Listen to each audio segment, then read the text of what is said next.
오늘은 또 그 히브리 자음 중에 영어로는 K 발음이 나는 카프라고 하는 이 컨소넌트로 자음으로 각 줄이 시작되는 그러한 시입니다. 그러니까 이제 여러분 대강 아셨잖아요. 각 시가 8개의 줄로 되어 있고 그 8개의 줄 맨 앞에 나오는 그 자음이 다 일정하다. 그리고 이것이 히브리의 22개의 자음에 따라서 이렇게 쭉 진행되고 있다라고 하는 것을 다 알고 계십니다. 그래서 오늘은 이 카프라고 하는 컨소넌트 이 자음인데 사실 오늘 본문이 제가 말씀을 나누기에 굉장히 좀 어려웠다고 느꼈어요. 굉장히 힘들었어요. 이 말씀을 어떻게 정리를 할 수 있을까? 아마 그 이유 중에 하나는 이 시편 119편에 나오는 이 22개의 시가 나름대로 감정의 이 고저가 있는데 오늘 이 시가 굉장히 이 감정적으로 아주 디프레싱한 그런 시같이 느껴지거든요. 그리고 또 성도님들과 우리 모든 교회가 함께 굉장히 좀 어려운 시간을 지냈다라고도 말할 수 있기 때문에 잘못하면 그냥 삶에 대해서 한탄하고 마는 것 같은 이제 그런 좀 문제가 있을 것 같다는 생각도 좀 들고 어떻게 하면 이 시를 조금 더 복음 중심적으로 풀 수 있을까 아마 이런 고민을 좀 한 것 같아요. 근데 이것이 잘 매듭이 좀 져주지가 않아서 굉장히 어려웠습니다. 그런데 뭔가 하나의 지금 그 줄기를 가지고 오늘 나왔거든요. 여러분들이 저와 함께 이 말씀을 보시면서 함께 풀어갔으면 좋겠고요. 제가 나누는 방향에 대해서 여러분들이 좀 이해할 수 있었으면 좋겠어요. 중요한 거는 각 본문을 볼 때 이 본문의 그 내용을 설교자나 이 성경을 해석하는 사람이 자기식대로 자기 마음대로 풀면 안 되고 가장 중요한 거는 이 본문을 쓰고 있는 시인의 의도가 뭔가 과연 이 시인이 어떤 생각을 지금 하고 있는가 이걸 이제 찾아내야 되는 거죠. 본문 안에서 쉬운 일은 아니에요. 그런데 제가 오늘 본문을 보면서 오늘 본문은 단어 하나를 가지고 좀 이렇게 트레이스하면 좋겠다 이렇게 결론을 내렸어요. 하나의 단어. 근데 그 단어가 본문에 3번 등장합니다. 81절에 한번 나오고 82절에 나오고 그 다음에 느닷없이 87절에 다시 등장을 하거든요. 이 단어의 의미를 중심으로 한번 찾아보자라는 생각을 좀 갖게 됐습니다. 그 단어는 칼라라고 하는 단어입니다. 칼라. 그 칼라라고 하는 단어가 오늘 본문에 아주 대조적인 그런 모습을 띠고 나타나고 있어요. 이 칼라라는 말이 무슨 말이냐? 자, 한번 보시겠어요? 81절에 보니까 이렇게 써 있습니다. 나의 영혼이 주의 구원을 사모하기에 피곤하오니. 이 칼라라는 단어를 우리 성경은 어떻게 번역을 했냐면은 사모하기에 피곤하다 이렇게 번역을 했어요. 그 말을. 근데 이건 상당한 비약이에요. 어떻게 보면. 왜냐하면 이 칼라라는 단어의 원래 의미는 소모되다 이런 뜻이에요. 영어로 하면 굉장히 그 의미가 이렇게 와요. 여러분, consume 된다. consume, 사용되어 소모되다, 불타버리다 이런 뜻이에요. 그러니까 소모되다, 어떻게, 어떤 좀 부정적인 의미에서는 끝나다, 끝장나다 뭐 이런 의미도 있어요. 그래서 그 말씀의 의미를 저는 오늘 이렇게 봤으면 좋겠어요. 여기에 나오는 말은 뭔가 의도적으로 이 시인이 이러한 이유에서 자기의 인생을 불태우고 있다. 자기의 인생을 소모하고 있다. 이렇게 봤으면 좋겠는데 그게 뭐냐라고 했을 때 첫 번째는 주의 구원이라고 얘기하고 있어요. 나의 영혼, 내 마음이 주의 구원을 향하여 타오르고 있다. 소모되고 있다. 다 소진되고 있다. 이렇게 얘기하는 거예요. 구원을 향하여, 구원을 위하여. 그 다음에 82절에는 이제 비슷한 개념인데요. 여기 보면 이렇게 써 있어요. 나의 말이 주께서 언제나 나를 아니하실까 하면서 내 눈이 주의 말씀을 바라기에 피곤하니이다. 여기에도 바라기에 피곤하다. 이런 말을 칼라라는 단어를 이렇게 번역하고 있어요. 역시 소모되고 있다. 나의 눈이 소진되고 있다. 무엇을 향하여? 주의 말씀의 신실하심을 향하여. 주의 말씀을 향하여. 주의 율례를 향하여. 그러니까 결국 여기서 나오는 이 앞부분에 나오는 중요한 아이디어는 뭐냐면 굉장히 뭐 디프레싱 되는 얘기가 아닌 것 같아요. 지쳤습니다. 피곤합니다. 이제는 다 끝났습니다. 너무너무 지쳐 있습니다. 여러분, 만약에 이 앞부분에 이 내용이 인생에 대해서 한탄하는 내용이라면 하나님 너무 고생스러웠어. 내가 다 소진되었습니다. 이런 뜻이라든지 하나님, 내가 살다가 너무 피곤하고 내 인생이 너무 꼬여서 오늘 다 소모되었습니다. 이렇다면 굉장히 슬픈 얘기지만 갑자기 이 시인이 그렇게 얘기하지 않아요. 하나님, 주의 구원 때문에 내가 다 소모되었습니다. 주의 말씀 때문에 내가 다 소모되었습니다. 이렇게 얘기합니다. 이 말은 그의 열정적인 자기 드림, 하나님의 그 제단 위에 구원에 대한 기쁨과 하나님의 말씀에 대한 확신 때문에 내 인생을 그 위에 불태우겠습니다 라고 말하는 굉장히 강렬한 신앙의 고백으로 받았으면 좋겠어요. 그런데 이 똑같은 단어가 아주 다른 의미로 87절에 등장합니다. 여기 그들은 이전에 우리가 말했던 교만한 자들, 막 나대는 자들, 자기밖에 생각 안 하는 사람들, 그리고 연약한 자들을 그냥 쉽게 짓밟아버리는 이러한 악한 자들, 이러한 사람들이 나를 세상에서 거의 멸절하였으나 나는 주의 법도를 버리지 아니하였나이다. 여기 거의 멸절했다, 이 멸절했다는 말이 또 칼라예요. 그러니까 이렇게 여기서 말하고 있는 거예요. 이 세상의 악한 자들을 인하여 내 인생이 다 끝장나게 됐습니다. 소멸되게 되었습니다. 똑같은 단어가 이렇게 여기는 쓰여집니다. 앞부분에서는 하나님의 구원을 향하여, 하나님의 말씀의 신실하심을 향하여 내 인생을 다 소모하겠습니다 라고 말했던 이 시인이 뒷부분에는 내가 너무 힘들어서, 세상이 나를 너무 괴롭게 하기 때문에, 인생의 어려움들이 나를 너무 힘들게 하기 때문에 내가 거의 다 끝장이 날 것 같습니다 라고 이렇게 고백을 또 하고 있는 거죠. 이 둘 사이에 굉장한 텐션이 있다고 느껴집니다. 이런 굉장히 큼직하고 놀라운 신앙의 고백과 반면에 인생의 힘들고 어려움으로 인한 이러한 신음소리, 이것이 동시에 드러나고 있어요. 자, 이 87절에 칼라라고 하는 단어를 사용하고 있는 데 대해서 제가 조금만 더 설명을 드리면 이렇게 설명할 수 있어요. 단어가 부족해서 혹시라도 이 K 발음으로 시작하는 단어가 너무 필요했기 때문에 시인이, 그러니까 이게 지금 법대로 자기가 하는 거니까, 자기가 만든 법대로, 자기가 세운 방법대로 할 수 없이 칼라라고 하는 단어를 여기에 다른 그러한 어떤 각도에서 또 사용하고 있느냐라고 우리가 생각할 수 있는데, 한 가지 재밌는 거는, 여러분 요거 좀 이해할 수 있으면 좋겠어요. 87절에는 칼라라는 단어가 맨 앞에 나오지 않아요. 다시 말해서 K 발음으로 시작하는 다른 단어가 앞에 나와요. 그러니까 칼라라는 단어는 그 도중에 나오는 거예요.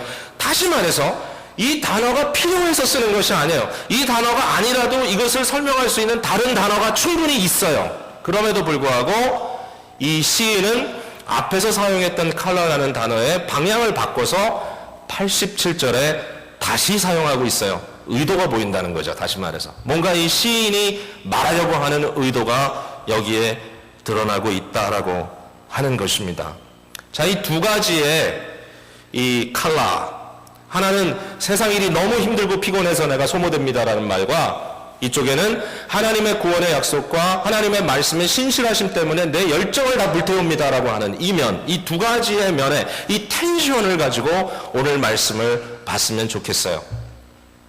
여러분, 오늘 본문에는 분명히 고난받는 종에 대한 이야기가 나옵니다. 여러분 고난 중에 계신 분들 계시죠? 고난받는 종에 대한 이야기가 나올 때는 시인에 대한 이야기만이 아니라 분명히 더 크신 분에 대한 이야기라는 사실을 여러분이 꼭 기억하시기 바라요.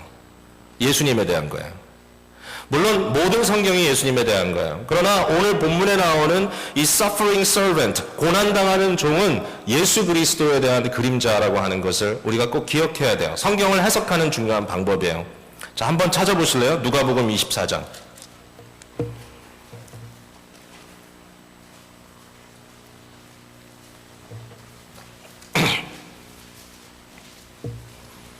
누가복음 24장.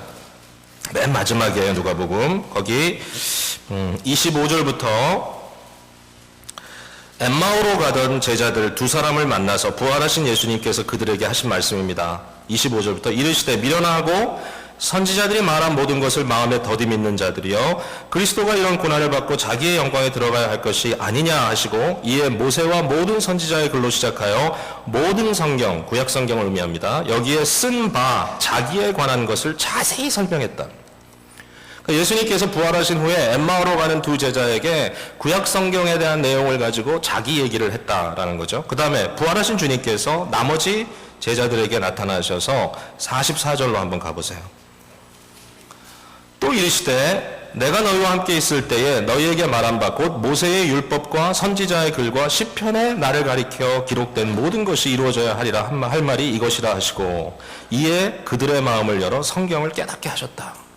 성경을 이해시키는데 여기 보니까 모세의 율법, 토라, 모세의 오경입니다. 그 다음에 선지자의 글, 소위 나빔, 선지자의 글과 모든 역사서입니다. 그리고 시편을 비롯한 지혜서들, 케투빔이라고 해요. 이 시편에 대한 말을 언급하시면서 이게 It's about me, 무엇에 대한 거죠? 그리스도의 고난과 그의 부활에 대한 것이다. 자, 오늘 본문으로 돌아갑니다. 심지어는 굉장히 절망스러운 것 같은 87절의 말씀도 하나님의 신실하신 인도하심에 이렇게 그 깔려있는 그런 그 내용 위에 지금 올려놔졌는데요. 이것이 내 인생이 끝났습니다로 끝나는 게 아니에요. 그들이 나를 세상에서 거의 멸하였사오나 나는 주의 법도를 버리지 아니하였나이다. 주여, 내가 세상에서 나 인생이 다 해갑니다. 죽음입니다. 죽음. 84절에도 그런 얘기하죠. 주의 종의 날이 얼마나 되겠나이까. 지금 시간이 얼마 남지 않았다는 걸 알았어요. 이 사람이. 근데 그게 누구 얘기냐? 예수님 얘기라는 거예요. 십자가를 앞두고 계신 예수님. 그러나 88절로 넘어가면서 부활이 증거되는 거예요. 주의 인자하심을 따라. 인자하심 뭐예요? 언약의 사랑, 헤세드, 주의 신실하심, 주의 약속에 따라 나를 살아나게 하소서. 그리하면 주의 입의 교훈을 내가 지키리라. 다시 부활하신 주님의 입을 통하여 하나님의 말씀이 신실하다는 사실이 증거될 것이다. 그러니까 이렇게 힘들고 어려운 상황 속에서도 그려지고 있는 중요한 포인트는 예수 그리스도의 죽으심과 부활입니다. 자, 그럼 오늘 본문의 말씀을 그리스도를 통해서 풀어야 돼요. 어떻게? 이 텐션을 예수님께서 어떻게 해결하고 계신가라는 거죠. 여러분, 예수님이 얼마나 큰 고초를 당하셨습니까? 얼마나 많은 고난 당하셨어요. 자, 여기에 굉장히 재밌는 하나의 이미지가 있습니다. 재밌다는 표현보다 좀 처절하더라고요. 83절 한번 보세요. 내가 연기 속의 가죽 부대 같이 되었으나 주의 율례들을 잊지 아니하나이다. 연기 속의 가죽 부대. 영화 제목 같지 않습니까, 여러분? 제가 영화 감독은 절대로 될 리가 없겠지만 언젠가 영화를 만드는데 혹시 저한테 제목을 하나 붙여달라 그러면 그 영화가 굉장히 좀 트래직한 비극스러운 그런 영화라면 연기 속의 가죽 부대 어떨까요? 이렇게 말씀을 드리고 싶어요. 연기 속의 가죽 부대. 굉장한 이미지가 이게 다가오는데 이게 예수님 얘기다라고 생각이 들어요. 근데 한번 요거 설명을 해볼게요. 굉장히 이 내용을 찾기가 좀 어려웠는데요. 뭐 나름대로 좀 막 짜집기도 하고 또 도움도 받고 해가지고 대강 이런 아이디어 같아요. 여러분, 이 부대가, 가죽 부대가 뭐냐 하면 영어 성경에는 와인 스킨이라고 이렇게 번역이 되어 있는데 맞습니다. 여러분, 그 예수님께서 새 술은 새 부대에 이렇게 얘기하셨죠. 그러니까 새 술은 꼭 새 부대에 담아야 된다. 새 와인 스킨에 담아야 된다. 그 이유가 뭐냐면 그 당시에 와인 스킨은 그 팔레스타인 지방에서는 물론 병도 아니고 유리병도 아니고 뭐 플라스틱은 물론 아니고 무슨 나무로 짜서 만드는 것도 아니고 그때는 가죽의 가축의 이 가죽을 사용을 했는데 특별히 양가죽을 많이 사용했다 그래요. 그래서 이제 양을 잡습니다. 양을 잡아가지고 이 목 부분에 이제 큰 오프닝을 만들게 되고 몸을 다 파내는 거예요. 쉽게 얘기하면. 그래가지고 이 몸통을 그대로 유지합니다. 이 겉의 모양을. 그러니까 이것이 이제 가죽만 남는 거죠. 그리고 이제 4개의 발이 이렇게 삐져나온 부분을 묶습니다. 그래가지고 이렇게 둥그런 통을 만드는 거예요. 상상이 되시죠? 근데 이게 이제 가죽이니까 처음에는 어떻습니까? 이게 흐물흐물하겠죠. 흐물흐물. 그런데 여기다가 술을 붓니다. 그러니까 술을 빚어가지고 그럼 포도주가 들어가서 꽉 조여놓으면 시간이 지나면서 이게 이제 퍼멘팅이 되죠. 그러면서 가스가 이렇게 나오고 발효되면서 결국은 그 통이 팽팽하게 풍선처럼 이렇게 부풀어 오르는 거예요. 풍선처럼 부풀어 오른 그 범위 안에서 이것을 오랫동안 보관하다 보면 그 가죽이 굳어가지고 딱딱하게 된다는 거죠. 그래서 때가 되면 이제는 포도주가 다 익었겠구나. 그 일정한 기간이 지나면 그 케이스를 엽니다. 거의 깨연다고 말할 수 있겠죠. 그래가지고 크랙 오픈해가지고 거기에 있는 내용물을 다 담아서 마시고 나면 실제로 가죽병, 이 가죽 이 부대를 어떻게 해야 되느냐 이거예요. 그 다음에. 그러니까 이 가죽 부대가 이 상황에서는 딱딱하게 굳어 있기 때문에 거기다가 새수를 만들어서 채워버리면 반드시 이게 터져버립니다. 감당할 수가 없어요, 그 힘을. 그래서 결국은 더 이상 쓸 수 없어서 버려요. 버리는데 두 가지의 이론을 제가 오늘 얘기할 수 있을 것 같아요. 이건 하나는 새로 깨달은 거라서 굉장히 흥미로웠어요. 뭐냐면 그 당시에는 집에 굴뚝이 없었답니다. 굴뚝이. 그래서 굴뚝 대행으로 이 가죽 부대를 천정에다 매달아 놓으면, 사용한 천정에다 매달아 놓으면 왠지는 모르겠는데 집에서 일어나는 연기를 흡수한다 그래요. 그래가지고 나중에는 거무잡잡하게 돼가지고 이제 갖다 버린다는 거예요. 그것도 재밌는 얘기. 근데 저는 좀 더 드라마틱하게 설명할게요. 저는 왜냐하면 그걸 없앨 때 그냥 때 부셔 없앨 수도 있지만 어떻게 보면 그것을 이제 불에 태울 수도 있다라는 생각이 듭니다. 여러분 한번 상상해 보세요. 이 딱딱하게 굳어버린 이 스킨만 남아있는 가죽 부대, 정말 생명력이라고는 하나도 남아있지 않은 이 가죽 부대를 불을 지펴서 그 위에 태우면 그 가죽 부대에 불이 열이 가해지면서 아주 시꺼먼 연기가 위로 솟아나는 모습을 한번 상상해 보라는 거죠. 다 말라 들어가는 그 순간에. 지난 수요일 밤에 집에서 이렇게 찰코를 이렇게 피워가지고 이렇게 뭐 고기를 좀 구워준다고 그래가지고 제가 밖에서 그 작업을 하다가 여러분 찰코를 위에다가 이렇게 불 붙이는 그 연료를 갖다 뿌리고 불을 붙이고 나면은 그 다음에 그 불이 계속 타면 좋은데 꺼지잖아요. 그래가지고 이제 제가 밖에 나가서 이걸 갖고 막 비치면서 좀 잘 붙은 이 찰코를 옆에다가 막 옮기고 그러는데 뭐 이렇게 실제로 바베큐 이런 게 아니라 그냥 만들어서 쓴 거예요. 그냥 집에서 가스 그릴을 안 쓰고.